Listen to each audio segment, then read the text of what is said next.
We're able to make every single solitary person eligible for what I've been able to do with the COVID. With dealing with everything we have to do with.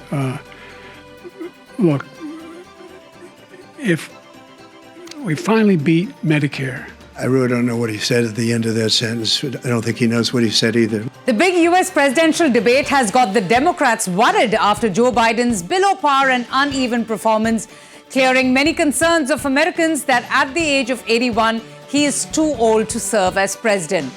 Well, the debate has sparked a fresh round of calls for the Democrat to step aside. Before Thursday evening, many Americans had expressed concern about Joe Biden's age and fitness for office. And during the debate, the president did stumble. In fact, he was absolutely flat, rambling, and unclear. Roughly midway through the debate, the Biden campaign told reporters that the president was battling a cold, an attempt to explain his raspy voice, which actually sounded as an excuse. Biden's showing at the first presidential debate has placed his campaign's least favorite issue, the president's health, his stamina, and acuity, back at the center of the electoral contest.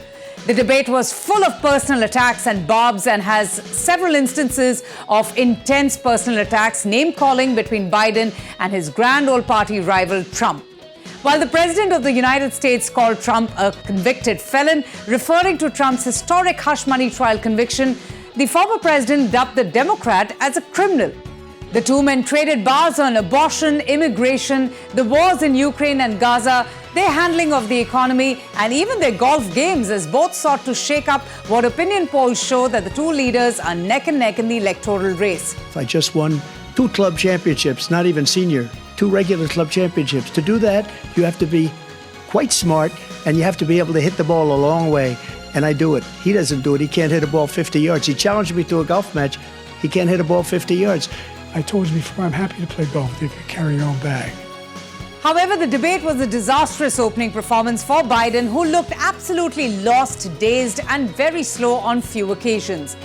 In fact, on many occasions, he was incoherent, delivering meandering statements which were often muffled. He frequently veered off the topic and often ran out of his allotted time mid-sentence, so his message remained unclear and outright incomprehensible to viewers. It was indeed a disastrous start for a president whose greatest vulnerability is his age, his health, and perceptions around his well-being for the demands of his office. In one of his more energetic moments, Biden responded to a question about his age by pointing out that Donald Trump is only 3 years younger than he is and is a lot less competent. I was the second youngest person ever elected to the United States Senate, and now I'm the oldest. This guy's 3 years younger and a lot less competent. Meanwhile, Trump, the convicted felon who has been found liable for sexual assault, who has also been impeached twice and attempted to overturn the last election when he lost, was surprisingly and refreshingly forceful, alert, and on message, even as he did repeatedly lie on a few issues. However, Joe Biden offered no strong rebuttals to all the false claims and misleading information that Trump had made. In contrast, when the cameras cut to Biden, he was often caught gaping, open-mouthed, his eyes unfocused, seeming to stare into the middle distance with a look of vacant horror. In fact, even in response to what should have been really some easy questions, Biden was found fumbling.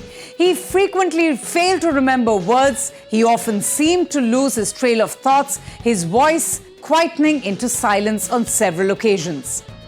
Well, the contrast indeed was stark. Many of the liberal voters watching the debate will no doubt be dejected at Biden's performance, which they now fear will permanently cement the popular opinion that he's simply too old for the job. President Joe Biden and former President Donald Trump traded barbs and a variety of false and misleading information as they faced off each other. Trump falsely represented the Jan 6th attack on U.S. Capitol Hill as a relatively small number of people who were ushered in by the police, misreporting the strength of the economy during his administration as well. Biden tended to lean more on exaggerations and embellishments rather than outright lies, misrepresenting the cost of insulin and overstating what Trump said about using disinfectants to address COVID. Trump referred to Biden as a criminal, making unsubstantiated assertions. He alleged that Joe Biden used his position as vice president to support his son, Hunter Biden, who was recently found guilty of federal gun-related offenses. But instead of issuing a strong denial or a sharp response, Biden defended his own actions instead of simply pointing out that it is Donald Trump who is a convicted felon and is the one who will ban abortion and destroy the democratic systems of government in pursuit of his own interests. Instead, Biden only said Trump is the only felon on the stage. The only person on this stage is a convicted felon is the man I'm looking at right now. But when he talks about a convicted felon, his son is a convicted felon at a very high level. The crimes that you are still charged with, and think of all the civil penalties you have. How many billions of dollars do you owe in civil penalties for molesting a woman in public, for doing a whole range of things, of having sex with a porn star on the night while your wife was pregnant? I mean, what are you talking about? You have the morals of an alley cat. As far as Trump, many felt that he repeatedly tried to sell falsehoods and half-truths to the voters. When questions were posed that would require some tough answers, like the one about the January 6th incident, he completely deflected and talked about something that he could attack Biden on. He falsely claimed Democrats want abortions up until after birth.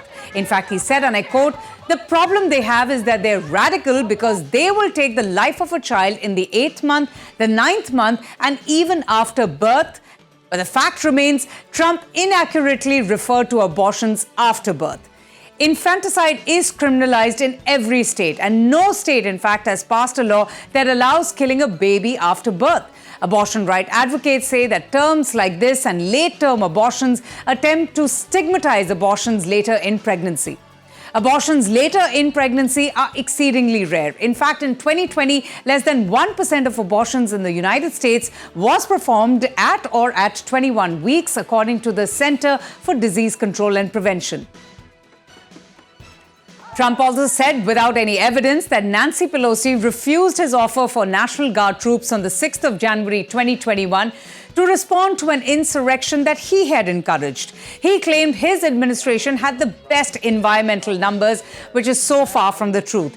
In fact, during his presidency, Donald Trump had rolled back some provisions of the Clean Water Act. He had eased regulations on coal, oil, and gas companies, and even pulled the United States out of the Paris Climate Accord. But certainly the highlight of this debate was Biden's low energy, muted and muddled performance that certainly didn't live up to expectations.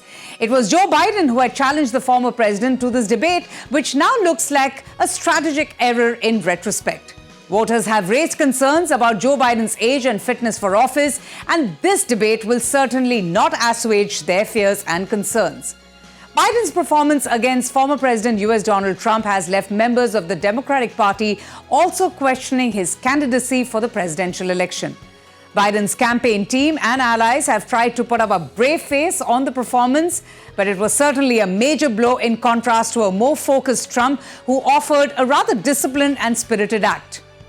Well, after Thursday's debate, many Democrats just might have serious doubts about his prospects for the November elections.